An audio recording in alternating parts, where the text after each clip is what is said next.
Hi, Arrow. How are you? Fantastic. How are you doing today, Ryan? I'm great. It couldn't be better. We've got perfect weather. We're sitting here at Summit Motorsports Park in Norwalk, Ohio. I couldn't ask for a better opportunity today. I wish every listener could experience what it's like to be at a motor park this early in the morning. I mean, there is such a calmness there, and because I mean, you look at that track and you feel the energy, and there's such a sense of community with those that are at that track. Yeah, you're absolutely right. I mean, there's something about it when you get up in the morning and everybody's setting up, and it's just a nice day and perfect weather. I mean, literally right now, it's about the most perfect condition you could possibly come up with for drag racing. When you look at that track, I mean seriously, I mean when you get up next to it and stuff like that, there's got to be a story there. Is it speaking to you, or are you speaking to it in the way of you saying, "Look, we've got to collaborate here today, and I got to win"? Oh, there's definitely always a story. Like I feel like as we go through the season and we come back to racetracks that we've been to, from one season to the next, or, I've been drag racing for a while, or just go to racetracks that I've been to previously.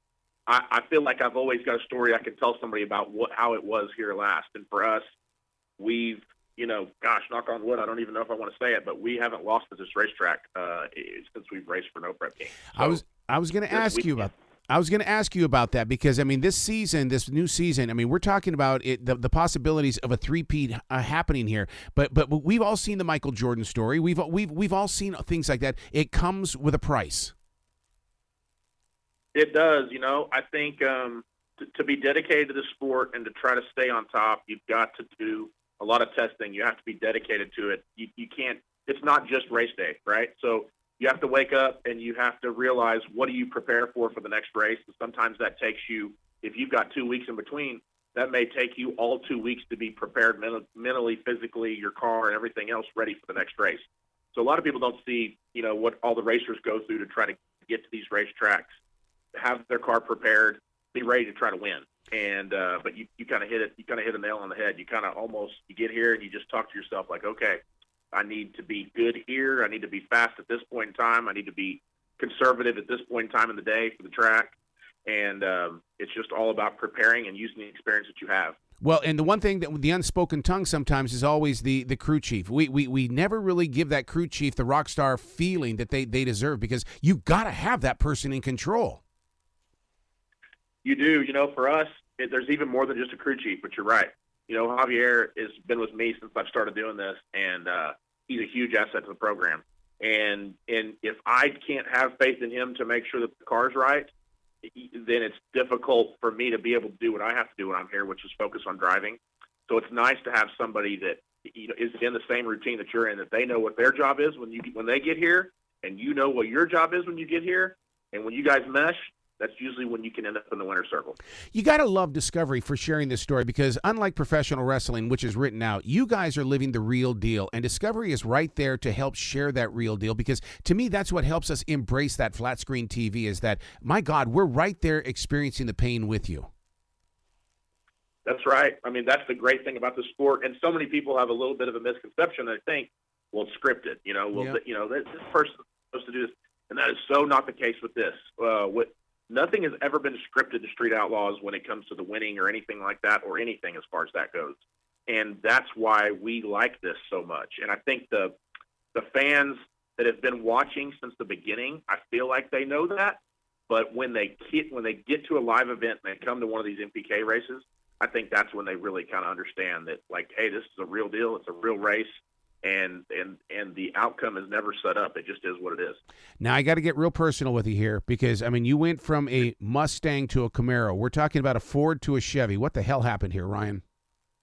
Yeah, I don't really know. So when I grew up, my very first car, it's funny that you know that. My very first car was a body Mustang, and I loved them. It was what I saved my money for when I could drive and everything like that. And, that's what got me into street racing. If I didn't have that car, I wouldn't be where I was today.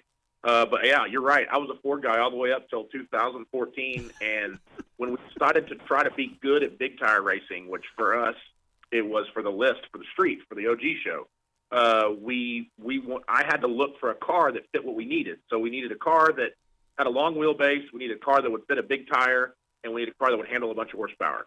And for me, it was my 2010 Camaro. It was more about I stopped caring about what the brand was Yeah. and how the car could perform and what it could give back to me. Yeah, my first car was an AMX only because I could power shift that monkey. I mean, I Yeah. got so tired of that dang clutch. Yeah, that's cool. So you sound like a drag racer or a guy that has some drag racing background yourself. well, it's one of those where I was more of the fan because, I mean, we would go up to Lewistown to the drag strip up there in Montana, and I would just sit there and study the craftsmanship. And I think fans know they've got the craft, they have that same desire to know it, but it's like they would rather be the out loud fan rather than I want to get inside that dang car and I want to find out how that thing works. Yeah, no, I think we get a little bit of both, right? So I think when you end up, as a person who's just following their favorite driver, when they make it to one of these live events, then they get to hear the cars up close. They get to see how well they're built and everything. And when you got 32 cars in the Invitational here, you have 32 of the baddest cars on the planet. Yeah. So, I mean, the craftsmanship, just like you said, of every single car is amazing, and that's what ends up drawing people in. So have you raced at ZMAX here in Charlotte 4 wide? Oh, I haven't got to, but it is one of my bucket list racetracks.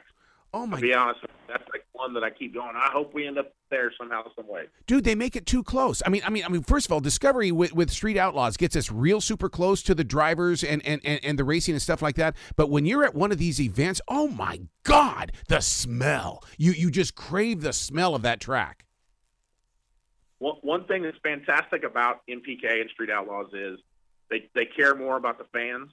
So the fans get closer to the race cars here than they get anywhere. You go to some of the other races and it's blocked off and you can't get really close to the starting line. You can't get, these all access passes to get right there almost on the starting line, but you can here. And I feel like that's what gets people hooked. So where is your heart when you're waiting for that light to change? Because I know what it's like to be sitting at a traffic light, but for you, my God, dude, your heart has to be racing. Yeah, if you've ever drag raced before, you know that you've got pre-stage bulbs. So you light those first 2 pre-stage bulbs, and the next thing you focus on is the first hint of green. Like as soon as you see the first hint of green, you got to let go of the button and hang on. And so that's where I focus the most on is the first hint of green.